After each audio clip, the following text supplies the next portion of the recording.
आज हम एक्सरसाइज 12.2 का क्वेश्चन नंबर 5 करेंगे। ठीक है, तो देखते हैं क्वेश्चन नंबर 5 क्या कहता है। A rhombus shaped field has green grass for 18 cows to graze. If each side of the rhombus is 30 metre and its longer diagonal is 48 metre, how much area of grass field will each cow be getting. ठीक है, तो इस question को समझते हैं। पहले क्या कहता है कि एक रोम्बस शेप का फील्ड है, ठीक, और उसके अंदर 18 काउज हैं, ठीक है, 18 काउज हैं, उनको चरने के लिए छोड़ दिया गया। अब जो साइड है रोम्बस की यानी फील्ड की वो कितनी है, 30 मीटर, और जो बड़ी वाली डायगोनल है, ठीक है, दो डायगोनल होती हैं रोम्बस की, एक होती है छोटी एक होती है बड़ी, तो जो लॉन्गर डायगोनल है वो कितना 48 मीटर। तो हर एक, ठीक है, ईच काउ के लिए पूछा है, हर एक गाय के लिए कितना एरिया घास चरने के लिए मिलेगा। ठीक है, तो आपको सिंपल क्या करना है, इस रोम्बस का एरिया निकाल के 18 से क्या करना है, डिवाइड कर देना है। अब रोम्बस का एरिया कैसे निकाला जाए भाई, आपको देखो लॉन्गर साइड दे दी 48 और लॉन्गर डायगोनल दिया है, सॉरी, ठीक है, और साइड कितनी दी 30 30 30 30। अब देखो ये ट्राइंगल दो ट्राइंगल्स के रूप में बट गया है। ये मान लो फर्स्ट ट्राइंगल, ये क्या है सेकंड ट्राइंगल, दोनों का एरिया क्या होगा, इक्वल। क्यों होगा, क्योंकि जो डायगोनल होता है रोम्बस का वो दो इक्वल और कॉन्ग्रुएंट ट्राइंगल्स में डिवाइड करता है किसी भी रोम्बस को। ठीक, तो अब देखो आप मान लो कि एरिया ऑफ फर्स्ट ट्राइंगल निकाल लो। ए मान लो इसमें क्या है, ए मान लो आप 48, बी मान लो 30 एंड सी मान लो 30। ठीक, तो एस क्या हो जाएगा, ए प्लस बी प्लस सी अपॉन 2, 48 प्लस 30 प्लस 30 कितना आता है, अपॉन 2 कर दिया, तो ये आपका आ जाएगा 108/2 इक्वल टू 54 सेंटीमीटर। ठीक है, एस की वैल्यू आ गई। अब आपको तो एरिया निकालना है ना, तो अब देखो एरिया क्या होता है, under root S into S minus A S minus B S minus C. ठीक है, एस की वैल्यू 54 माइनस ए कितना है 48, 54 माइनस बी 54 माइनस सी। ओके, सॉल्व करो इसे, कितना आएगा 54 और 48 को सब्ट्रैक्ट करेंगे तो कितना आएगा 6 इंटू कितना आएगा 24 इंटू 24। अगेन कैलकुलेशन आपको इजी करनी है, तो कैसे करोगे सोचो। वही देखो ये 6 है, 6 9 जा 9 इंटू 6 लिख सकता हूँ ना 54 को, इंटू 6 इंटू 24 का तो खुद ही पेयर बना हुआ है 24 इंटू 24। देखो इसका पेयर बन गया, इसका पेयर बन गया 9, तो खुद ही एक परफेक्ट स्क्वायर है। तो 9 का अंडर रूट क्या होता है 3, 2 6 के बदले क्या आ जाएगा 1 6, और 24 2 बार है तो कितनी बार आ जाएगा, एक बार। इसको सॉल्व करोगे तो कितना आएगा, इसको सॉल्व करोगे आएगा अपना 432 सेंटीमीटर। सेंटीमीटर हो गया या मीटर, मीटर स्क्वायर, यानी ये आ गया आपके एक ट्राइंगल का एरिया। ठीक, लेकिन आपको तो पूरे रोम्बस का एरिया चाहिए ना, तो रोम्बस का एरिया क्या हो जाएगा, रोम्बस का एरिया मतलब फील्ड का एरिया, तो एरिया ऑफ फील्ड क्या आ जाएगा 2, कोई डबल ट्राइंगल है 2 इंटू 4 3 2, कितना आएगा सॉल्व करने पे, ये आ जाएगा हमारा डबल हो जाएगा इसका 468 मीटर स्क्वायर। लेकिन अभी भी सवाल ख़त्म नहीं हुआ, क्यों, अभी तो हमें ये बताना हर एक गाय को कितना एरिया मिलेगा। अब हर एक गाय का एरिया निकालने के लिए क्या करेंगे, तो हमें इतना पता चल गया जो पूरा फील्ड है वो कितने गाय के लिए है, 18 गाय के लिए है ना, तो एरिया फॉर 18 काउज कितना आ जाएगा 864 मीटर स्क्वायर। हमें एक गाय का निकालना है, तो एरिया फॉर 1 काउ कितना हो जाएगा 864 अपॉन 18, जब हम इसको डिवाइड करेंगे तो कितना आएगा 48 मीटर स्क्वायर। ठीक है, तो ये अब आपका फाइनल आंसर आ गया। चलो नेक्स्ट क्वेश्चन की तरफ चलते हैं। ये रहा नेक्स्ट क्वेश्चन, ये भी इजी है, देखते हैं क्या कहता है। An umbrella is made by stitching 10 triangular pieces of cloth. कितने ट्रायंगुलर पीस है 10, ठीक है, ऑफ 2 डिफरेंट कलर, कितने कलर हैं, 2 अलग अलग कलर के हैं। डायग्राम ये रहा। ईच पीस मेजरिंग, हर एक पीस का जो मेजरमेंट है वो दे दिया 20 50 50 centimetre. How much cloth of each colour, ठीक है, हर एक कलर का कितना कपड़ा हमें चाहिए। ठीक है, तो क्या करोगे भाई, टोटल एरिया निकाल लो पहले। तो टोटल एरिया निकालने के लिए मेरे को पहले एक ट्रायंगल का एरिया चाहिए कि नहीं चाहिए, तो अब देखो मैंने किसी भी एक ट्रायंगल को मान लिया, ए बी सी कुछ भी मान लो, ठीक है। तो मान लिया कि हमने ए को क्या मान लिया 50, बी को क्या मान लिया 50 और सी को क्या मान लिया 20। ओके, एस की वैल्यू क्या आ जाएगी 50 + 20/2 कितना होगा 50 50 120/2 कितना देगा 60 metre. Area of one triangle, ठीक है, कितना, वही अपना लगाओ भाई formula S × S - A, S - B, S - C, ठीक है। तो देखो S कितना था अपना 60, तो 60 × 60 - A, 60 - B, 60 - C करो, 60 × 10 × 10 × 60 में से 20 गए तो 40। अगेन कैलकुलेशन भाई, कैलकुलेशन कैसे, अब देखो इतने सारे जीरो हैं, सारे जीरो को एक साथ लिखो, 6 को इधर लिख दो और बाकी 10, ठीक है, इसका भी जीरो हटा दिया, इसका भी जीरो हटा दिया, बचा क्या 4, सारे जीरो एक साथ, एक कितने जीरो 1 2 3 4, 1 2 3 4, ठीक है। अब देखो 4 तो खुद ही परफेक्ट स्क्वायर है और 4 जीरो के बदले क्या आ जाएगा 2 जीरो, तो 1 2 × 4 का अंडर रूट क्या होता है 2 × √6, ओके। तो 200, तो ये देखो ये क्या आ जाएगा 200√6। अब लेकिन ये जो एरिया आया है एक का ही तो आया है, एक ट्रायंगल का, ऐसे कितने ट्रायंगल है हमारे 10 ट्रायंगल हैं, तो एरिया फॉर क्या लिखेंगे, एरिया फॉर 10 ट्रायंगल्स। तो 10 ट्रायंगल का एरिया कितना हो जाएगा बताओ, 10 × में 200√6 कितना आया 2000√6। लेकिन क्या सवाल ख़त्म हुआ, नहीं, ये तो टोटल कपड़ा है ना, हर एक कलर के लिए चाहिए, और कितने कलर हैं 2 कलर, तो यहाँ पे क्या लिख देंगे area of cloth for each colour, area of cloth for each colour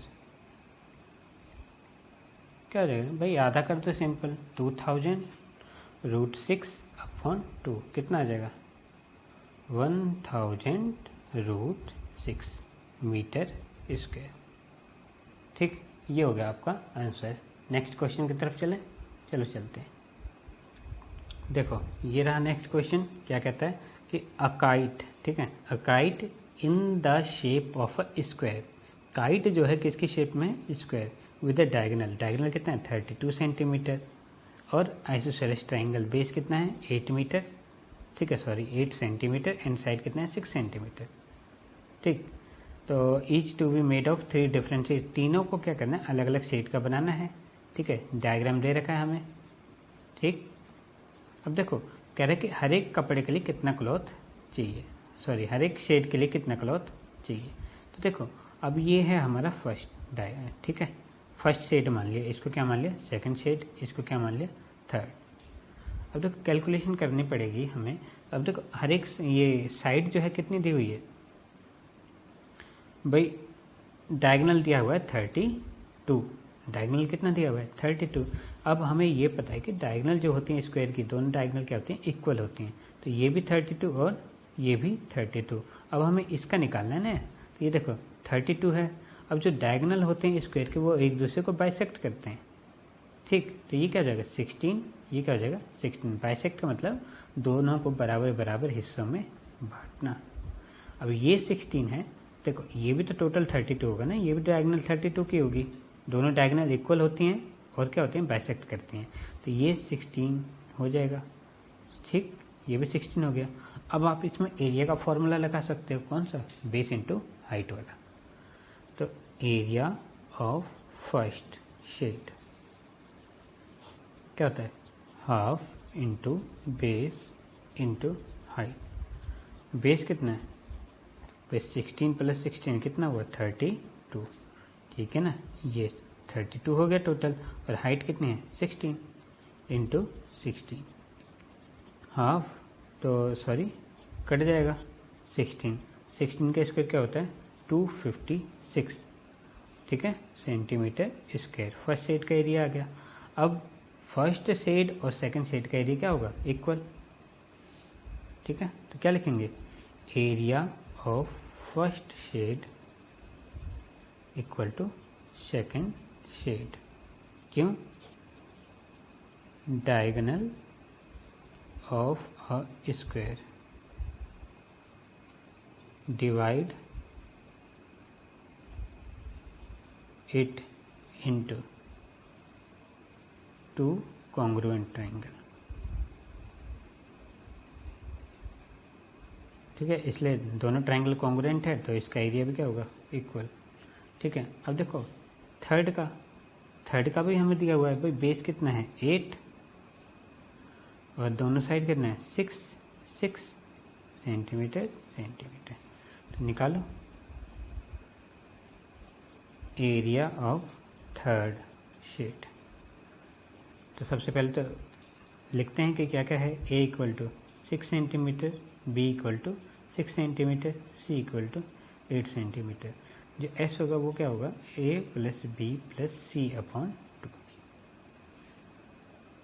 ठीक है, तो 6 प्लस 8 अपॉन 2 कितना आ जाएगा, बताने की ज़रूरत नहीं है, 10 आ जाएगा। ठीक है, अब एरिया निकालो। एरिया क्या होगा, एरिया अपना simple formula s into S minus A. ठीक है, फार्मूला लिखना बहुत ज़रूरी है। कई बार क्या होता है हमारी कैलकुलेशन गलत हो जाती है, तो एग्जामिनर ये देख लेता है कि भाई फार्मूला तो लड़के ने सही लगाया, कैलकुलेशन मिस्टेक तो होती रहती है। तो s की वैल्यू कितनी थी हमारी 10 माइनस 6 एंड 10 माइनस 8 हो गया। ठीक है, अंडर 10 इंटू 4 इंटू 2। अब देखो वही कैलकुलेशन पार्ट आ गया। अभी देखो कैलकुलेशन पार्ट पे इसलिए जोर देता हूँ ताकि तुमको कोई चीज़ भारी ना लगे। ठीक है, 10 को क्या लिखते हैं 2 इंटू 5, 4 इंटू 2। तो 4 और 4 का तो पेयर बना ही हुआ है, 2 और 2 का भी पेयर बन गया। तो 2 बाहर आ गया, 4 बाहर आ गया, क्या बचा √5। तो 8 √5 और √5 की वैल्यू कितनी होती है, √5 की वैल्यू जो आप कैलकुलेट करोगे तो ये मैं आपके ऊपर छोड़ता हूँ। ठीक है, जो आंसर आएगा वो कितना आएगा 17.92 सेंटीमीटर स्क्वायर। अब आपका आंसर आ गया। ठीक है, क्लॉथ फॉर फर्स्ट शेड कितना आ जाएगा 250 सेंटीमीटर स्क्वायर, सेकंड 250, भाई दोनों इक्वल है ना, 256 सेंटीमीटर स्क्वायर। थर्ड वाला क्या रहेगा, थर्ड वाला अपना अभी तो निकाला है हमने कितना 17.92 सेंटीमीटर स्क्वायर। ठीक है, तो ये कैलकुलेशन तो हो गई हमारी। अब देखो आगे करते हैं एक सवाल को। तो ये देखो ये है हमारा 8th question. A floral design on a floor is made up of 16 tiles. 16 tile का बना हुआ है, कोई एक डिजाइन है। ठीक, ट्रायंगुलर शेप है, साइड कितनी है 9, 28 एंड 35। कॉस्ट ऑफ पॉलिशिंग, ठीक है, पॉलिशिंग का कॉस्ट निकालना है। रेट क्या दिया हुआ है पॉलिशिंग का 50 पैसे पर सेंटीमीटर स्क्वायर। ठीक, अब ये देखो मैंने डायग्राम बना दिया, 2 टाइल हैं, ये एक टाइल, ये कौन सी दूसरी टाइल। ठीक है, ऐसे कितनी टाइल हैं 16 टाइल है। इनकी साइड 9 सेंटीमीटर, 28 एंड 35।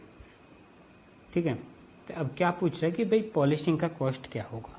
तो आपको क्या करना पड़ेगा, सबसे पहले तो आपको टोटल एरिया निकालना है। तो ए देखो क्या दिया हुआ है, एक टाइल का एरिया निकाल लो। तो ए बराबर कितना दिया हुआ है, आप मान लो कि ए किसको मानोगे 35 मान लो। ठीक है, सेंटीमीटर स्क्वायर, वी स्क्वायर क्यों आएगा भाई, साइड है ना। बी कितना आ जाएगा, बी आ जाएगा 28 और सी कितना आ जाएगा 9 सेंटीमीटर। ठीक, तो एस की वैल्यू क्या आ जाएगी, ए प्लस बी प्लस सी अपॉन 2, 35 प्लस 28 प्लस 9 अपॉन 2 कितना आ जाएगा 36 के इक्वल आ जाएगा। ठीक है, टोटल आ जाएगा 72। अब ये मत सोचना कि मैं कैलकुलेशन जानबूझ के वो कर रहा हूँ, छोड़ रहा हूँ, नहीं छोड़ इसलिए रहा हूँ क्योंकि अब मैं ये सोचा कि अब आप लोग इसमें परफेक्ट हो गए। ठीक है, कैलकुलेशन ज़्यादा बताने की ज़रूरत नहीं है। अब एरिया देखो, एरिया निकालना पड़ेगा। एरिया का फॉर्मूला लिखो, √s into S minus A S minus B S minus C. ठीक है, एस कितना है 36 into 36 minus 35, 36 minus 28 and 36 minus क्या आ जाएगा 9। ओके, करो 36 इंटू क्या आएगा 1 इंटू ये कितना आ जाएगा, वही 6 2 8 8 आ गया, और ये कितना आ जाएगा 27। ठीक है, तो ये देखो 36। अब भाई वही चीज़ है, आपको कैलकुलेशन मतलब एक दूसरे का प्रोडक्ट के रूप में लिखना है ना। तो देखो 8 के 36 को 8 के उसमें तो लिख नहीं सकता। ठीक है, हाँ मैं क्या कर सकता हूँ, इसको मैं इसको लिख सकता हूँ किस रूप में। अरे लिखने की जरूरत क्या है, 36 तो खुद ही एक परफेक्ट स्क्वायर था। 36 को 36 इंटू 1 इंटू 8 को क्या लिखोगे 4 इंटू 2, 27 को 9 इंटू 3। क्या फ़ायदा हुआ, तो 36 का 6, 4 का 2 और 9 का 3 कितना आया भाई, ये तो अंडर रूट ही आएगा 6, और इसको सॉल्व करने पे क्या आएगा 36। लेकिन ये तो एक टाइल का एरिया है ना, सेंटीमीटर स्क्वायर। कितनी टाइल का एरिया है, एक टाइल का, और √6 की वैल्यू को मल्टीप्लाई कर दोगे तो आपका अप्रोक्स कितना आ जाएगा 88.1 सेंटीमीटर स्क्वायर। ठीक है, एक टाइल का एरिया। लेकिन ऐसी कितनी टाइल है, ऐसी आपकी कितनी टाइल है, ऐसी आपके 16 टाइल है। तो एरिया ऑफ 16 टाइल्स। ठीक है, इसको आप यदि और एक्यूरेट करना चाहते हो तो 88.18 कर देना। ठीक है, तो एरिया ऑफ 16 टाइल का क्या हो जाएगा 16 इंटू में 88.18। अब कॉस्ट ऑफ पॉलिशिंग भी तो निकालना है। तो ये देखो, पॉलिशिंग कॉस्ट निकालने के लिए मेरे को ये पता होना चाहिए कि भाई रेट क्या है। तो रेट ऑफ पॉलिशिंग दिया हुआ है, कितना दिया हुआ है 50 पैसे पर मीटर स्क्वायर। ठीक है, कितना 50 पैसे पर सेंटीमीटर है या मीटर है, देखना पड़ेगा। सेंटीमीटर है, ठीक है, तो 50 पैसे पर सेंटीमीटर स्क्वायर। ठीक, अब टोटल एरिया कितना है, टोटल एरिया जो होगा उससे मल्टीप्लाई करने पे क्या आ जाएगा टोटल कॉस्ट। तो 16 इंटू 88.18, ये तो आ गया अपना टोटल एरिया 16 टाइल का। ठीक है, और इंटू में क्या कर दो, रेट कर दो। तो इसको सॉल्व करोगे तो आपका क्या आ जाएगा 705.44। ठीक है, अब बच्चों में अप्रोक्स लिखना ज़रूरी है या नहीं है ये तो मैं कुछ नहीं कहूँगा, लेकिन लिख दोगे तो अच्छा रहेगा। क्यों, क्योंकि ये जो वैल्यूज़ होती है ना, जैसे कि आपकी √6 था, उनकी वैल्यूज़ नॉन टर्मिनेटिंग होती हैं। ठीक, यानी उनकी वैल्यू आप ज़्यादा एक्यूरेट करोगे तो ज़्यादा एक्यूरेट आ जाएगी, कम करोगे तो कम आ जाएंगी। ठीक है, तो कोई मतलब बिल्कुल फिक्स वैल्यू नहीं होती उनकी। तो ऐसे नंबर्स के केस में क्या होता है, सारे बच्चों की कैलकुलेशन क्या होती है, अलग अलग आ जाती है। जैसे मान लो कि 705.5 आ गया किसी का, वो भी ठीक है। ठीक है, अप्रोक्स का मतलब होता है कि आप बस ये लगा लो कि वैल्यू के ओरिजिनल वैल्यू के करीब हो, कम भी हो सकता है ज़्यादा भी हो सकता है। ठीक है, तो मेन है आपका पॉइंट से आगे वाला, पॉइंट से पीछे वाला आपका थोड़ा वेरी कर सकता है। ठीक है, किसी में जैसे √5 आ गया कैलकुलेशन में, √6 आ गया, √7 आ गया, इनकी वैल्यू क्या होती है, एक्यूरेट नहीं होती, बिल्कुल फिक्स नहीं होती। ये क्या होते हैं, नॉन टर्मिनेटिंग। ठीक है, ये होते हैं नॉन टर्मिनेटिंग, नॉन रिपीटिंग, ना तो ये कभी ख़त्म होते हैं ना कभी रिपीट होते हैं। ठीक है, इनकी वैल्यू फिक्स नहीं होती, इसलिए हम इनके आंसर्स में क्या लिख देते हैं, अप्रोक्स लिख देते हैं, तो बहुत अच्छा रहता है। ठीक है, आज के लिए इतना ही है। एक क्वेश्चन बच रहा है, वो अगले वीडियो में करेंगे। Okay, bye, thank you.